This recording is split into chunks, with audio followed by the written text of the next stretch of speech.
The Jus de Paume Conspiracy, France 1600s, Ultimate Roast Cut. France, the 1600s. A century where perfume covered more sins than soap ever could, where wigs were taller than morality, and where the word sport meant anything that didn't involve lifting a shovel. In this gilded theater of absurdity, a game rose to fame. Jus de Paume, the ancestor of tennis. But don't picture strawberries and Wimbledon whites. Picture drunks in silk, nobles in lace who thought sweating was treason, and rackets swung with more ego than skill. And into this ridiculous world walked fate, carrying a sense of humor sharper than any blade. The palace was buzzing that day. Trumpets blared, courtiers whispered behind their fans, and the great hall glittered with ceilings painted in gold-leaf saints, an architectural middle finger to the starving peasants outside. The king sat slouched on his velvet throne, bored enough to hope for chaos, and in the corner a goose rotated on a spit, dripping fat like even it knew someone else was about to be cooked. This was no ordinary match. It was billed as the grandest spectacle of the decade. Two dukes squared off, rivals so bitter their wigs practically growled at each other. The crowd leaned forward, desperate for drama. The ball bounced. Shoes squeaked. Lace rustled. Fans fluttered. Then it happened. Crack. A racket slipped, or maybe didn't slip, and flew with all the precision of divine comedy. It smashed square into a powdered aristocratic nose. The wig shot into the air like a departing UFO. Blood splattered across embroidered lace. The court froze. Silence.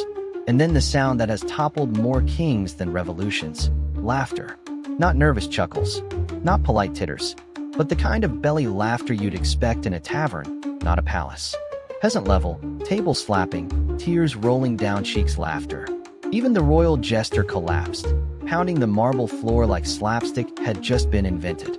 The victim clutched his face, humiliated beyond repair, while the king's expression flickered between horror and barely suppressed amusement. And that's when the official story, an accident, was rolled out. But please, nobles don't sweat, and they don't lose control of their expensive toys. If a racket flies, if a wig soars, if a nose explodes, it isn't clumsiness. It's conspiracy. And oh, the theories multiplied faster than rats in a wine cellar. Some swore it was never about the ball. This was a duel disguised as a game, a calculated strike in front of the king. Because in the royal court, laughter was more lethal than a sword. You could survive wars, death, even syphilis, but you could not survive becoming a punchline. That broken nose wasn't just cartilage. It was a political assassination, executed with wood and string instead of a dagger. Others pointed across the channel. England, always England. The English lived for French embarrassment the way tabloids live for celebrity meltdowns. Picture it, a spy lurking in the stands, dressed as a lute player, whispering now. The racket flies, the duke bleeds, and every tavern in London erupts in drunken joy. For England, it was better than wine, better than gold, the funniest French export since arrogance. But maybe, said others, it was staged. A scandal cooked up in the kitchens of power. The treasury was emptier than a monk's love life. The war in Flanders was spiraling. Peasants were starving. Bread riots loomed. But why riot when you can gossip?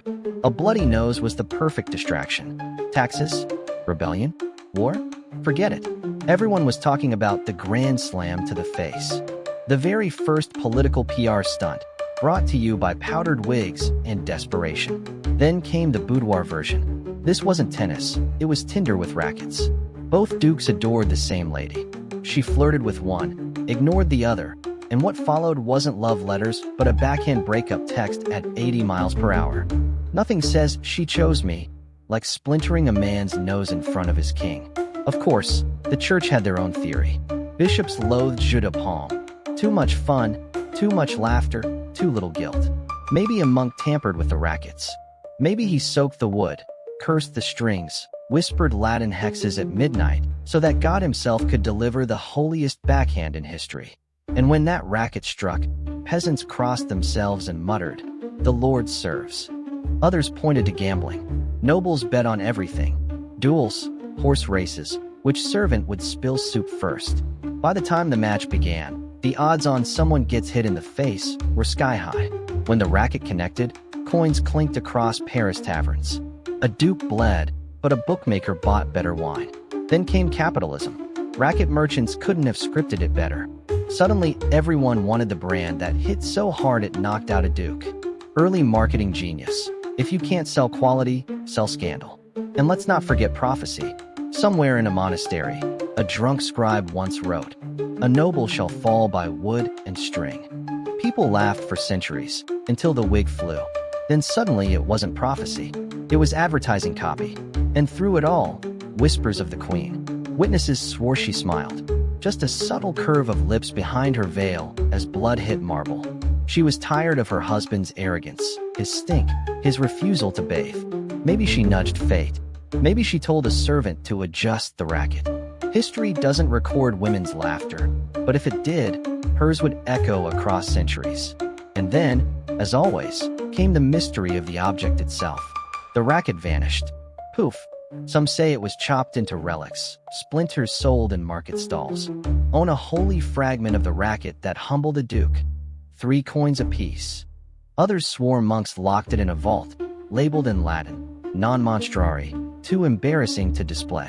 Some believe it still exists, hidden in a noble's private collection, dragged out only during drunken banquets as the ultimate party joke. The duke survived, technically. His nose eventually healed. But dignity? Dead. Songs spread among peasants about the racket that crowned a fool. Children doodled wigs flying off noble heads. Aristocrats whispered that perhaps God didn't love him after all. And the king. Oh, the king. His reign continued, but every decree, every pompous gesture carried the echo of that laughter. Imagine ruling a kingdom while knowing your people see you not as divine, but as slapstick. That's worse than losing a war. That's worse than famine. That's eternal. And that's why the jeu de paume conspiracy endures. It wasn't just the birth of tennis. It was the birth of a darker idea. That power isn't undone by armies, or debts, or even assassins. Power is undone by laughter. Thrones can be rebuilt. Wars can be rewritten. Taxes can be raised again. But the sound of peasants laughing at their betters? That's forever. And in the 1600s, the loudest laugh in Europe came from a racket to the nose. The first Grand Slam didn't happen in London. It happened in France. It happened in a palace where wigs flew, blood spilled, and history discovered the most dangerous weapon of all time wasn't a sword or a musket. It was humiliation. It was scandal. It was comedy. It was laughter.